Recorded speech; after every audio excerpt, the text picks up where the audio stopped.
नमस्कार, बहुत स्वागत है आपका सुपर फास्ट सेंचुरी में। खबरों के साथ मैं हूं रीनू यादव। सबसे पहले बात करेंगे हरदा में आफत की बारिश जारी है। कई इलाकों में भारी बारिश हो रही है, पानी भर चुका है। यहां लोग फंसे हुए थे जिनको प्रशासन ने रेस्क्यू किया और सुरक्षित स्थान पर लोगों को भेजा गया है। तो लगातार बारिश का कहर जारी है। आप ये देखिए कि लगातार बारिश होने की वजह से कई इलाके पूरी तरीके से जलमग्न हो चुके हैं। अब यहां से दरअसल निकल पाना भी लोगों के लिए इतना मुश्किल हो चुका है, खतरे से भरा हो चुका है कि उनका प्रशासन को रेस्क्यू करना पड़ा। और ऐसी ही कुछ तस्वीरें सामने आई हैं जहां आफत की बारिश के बीच में हरदा में एक पूरे परिवार का रेस्क्यू किया गया। जिला प्रशासन ने सतर्कता बरती और तुरंत इस परिवार को रेस्क्यू कर इसे सुरक्षित स्थान पहुंचाया गया। कहाँ रहती हैं आप बताएं? हम खेड़ीपुरा 4 नंबर। क्या नाम है आपका? गायत्री बाई। अभी कहाँ ठहराया है आप लोग? अभी नारायणदेव धर्मशाला में आया हम। कितने लोगों को ठहराया है? 25 आदमी है। हाँ, क्या स्थिति बनी थी बताएं? पूरे घर में पानी भरा गया। 4 बजे रात से हम बड़ी मुश्किल से निकल के आए थे। अच्छा, यहाँ पर आप लोगों की कुछ व्यवस्था करी है क्या खाने? अभी कुछ भी व्यवस्था नहीं है। कोई आया आपका पूछने के? अभी कोई पूछने नहीं आया। क्या छोटे छोटे बच्चे भी थे आपके साथ? हाँ, एक तो 17 दिन की बच्ची भी हमारी बहू की, उसको भी ऐसे ही निकाला? इसे ही निकाला हमने। हरदा शहर में बीती रात से हो रही बारिश के कारण हालात असामान्य हो गए हैं। जिले की सभी नदियां जो है उफान पर है। अजनाल, माचक, गंजाल सभी जो है नदियां यहाँ पर उफान पर चल रही है। अजनाल नदी उफान पर होने से खंडवा स्टेट हाईवे बंद हो चुका है। शहर के जो निचले इलाके वो पूरी तरीके से जलमग्न हो गए हैं। आप देख सकते हैं कि इलाकों में लगभग 3 से 4 फीट का पानी यहाँ पर भरा हुआ है। लोगों का यह भी कहना है कि यहाँ पर जो है प्रशासन की मदद जिस तरीके से होना थी वो नहीं हो पाई। हालांकि प्रशासन ने लोगों को सुरक्षित निकालने का काम शुरू कर दिया है। नारमती धर्मशाला और कई सरकारी स्कूलों में जो है लोगों के लिए रेस्क्यू कैंप बनाए गए हैं। वहाँ पर लोगों को सुरक्षित पहुँचाया जा रहा है।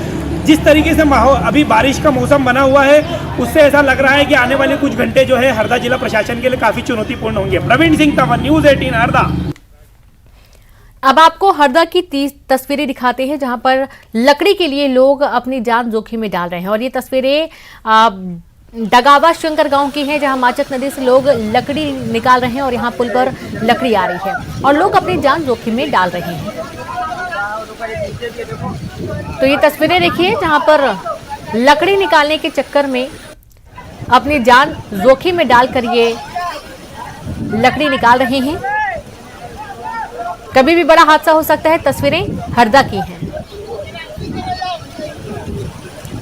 तो सबसे बड़ी बात यह है कि इतने तेज बहाव के बीच में कोई रोक टोक भी नहीं है और लोग यहां पर लकड़ियां पकड़ रहे हैं। और सीधे रुक करेंगे हरदा से संवाददाता प्रवीण तंवर जुड़ गए हैं। प्रवीण, देखा जा रहा है कि भारी बारिश के चलते काफी दिक्कतें हुई हैं, यहां तक कि कई लोगों का रेस्क्यू कर उन्हें धर्मशाला तक पहुंचाया गया।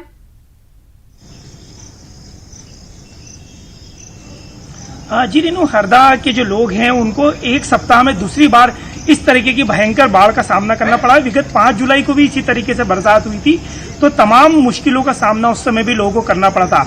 आज जो बीती रात से जो बारिश हो रही है उसमें जो हालात हैं जिले में असामान्य हो गए। जिले के लगभग हर इलाके में जो है पानी भरा हुआ, जल भरा हुआ, कई इलाके जलमग्न हो गए। सैकड़ों गांवों का जो है संपर्क, सड़क संपर्क जो है जिला मुख्यालय से कट गया था। जिले की सभी नदियां उफान पर चल रही है और जो तस्वीरें हम न्यूज़ 18 पर जो दर्शकों को दिखा रहे हैं वो है डगावा शंकर की माचक नदी की।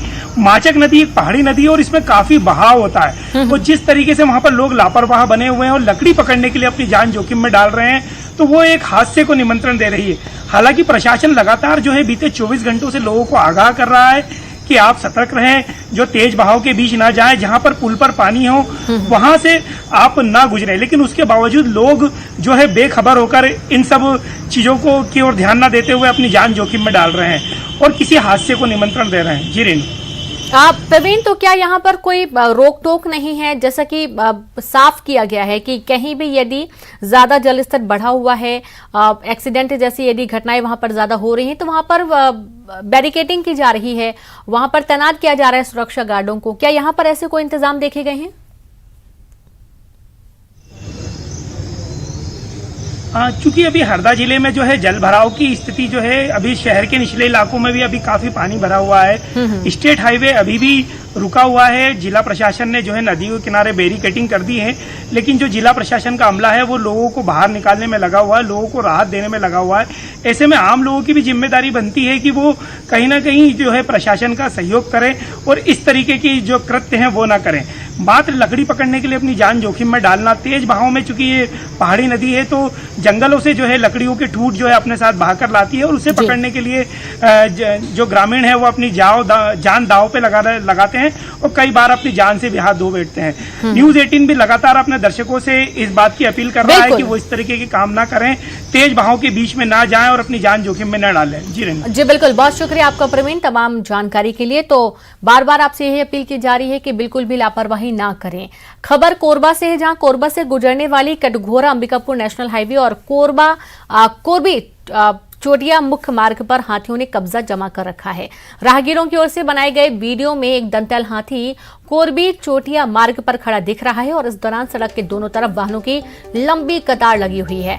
वाहन चालकों ने हॉर्न बजाकर हाथी को जंगल की ओर खदेड़ने का प्रयास किया, लेकिन इसका उल्टा असर हुआ और तेज आवाज सुनकर हाथी भड़क गया। फिर उसने राहगीरों को वहां से दौड़ा दिया।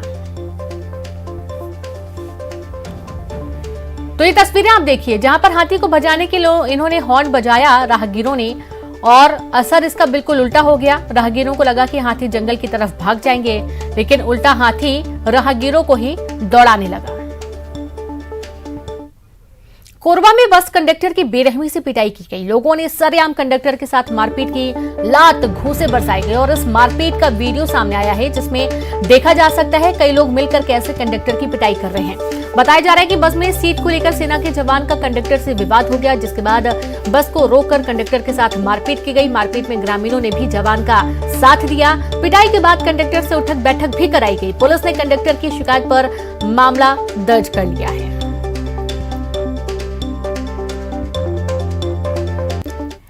और रायपुर से बड़ी खबर है, जहां माननीयों के घर भी नहीं सुरक्षित। जी हां, पूर्व गृह मंत्री व विधायक ननकी राम कंवर के घर चोरी हुई। घर से 80,000 का टीवी चोरों ने पार कर दिया। मकान के पीछे के दरवाजे से घुसे अज्ञात चोर। तेली बांधा पुलिस मामले की जांच कर रही है। और बहुत ही आश्चर्य की बात है कि आप देखिए, पूर्व गृह मंत्री और विधायक ननकी राम कंवर के घर से 80,000 का टीवी चोरी हो जाता है। संवाददाता युगल जुड़ गए हैं। युगल, बहुत आश्चर्य की बात है कि ननकी राम कंवर के घर से चोरी हो जाती, वो भी टीवी चोरी हो जाता है। इतनी बड़ी चीज की कोई भी लेकर जाएगा तो नजर आएगा कि कोई टीवी लेकर जा रहा है। रीनू, देखिए, सबसे बड़ी बात है कि माननी के बंगले में अगर चोरी हो तो इससे आश्चर्य की बात और कुछ भी नहीं हो सकती। इससे ये साफ अंदाजा लगाया जा सकता है कि चोरों के हौसले कितने बुलंद है। बड़ी बात यही है कि पूर्व गृह मंत्री हैं ननकी राम कंवर और अभी वो वर्तमान में विधायक है ननकी राम कंवर, और ऐसे में उनके बंगले से, उनके विधायक निवास से अगर जो चोरी हो जाए तो ये बड़ी वारदात इसे कही जा सकती है।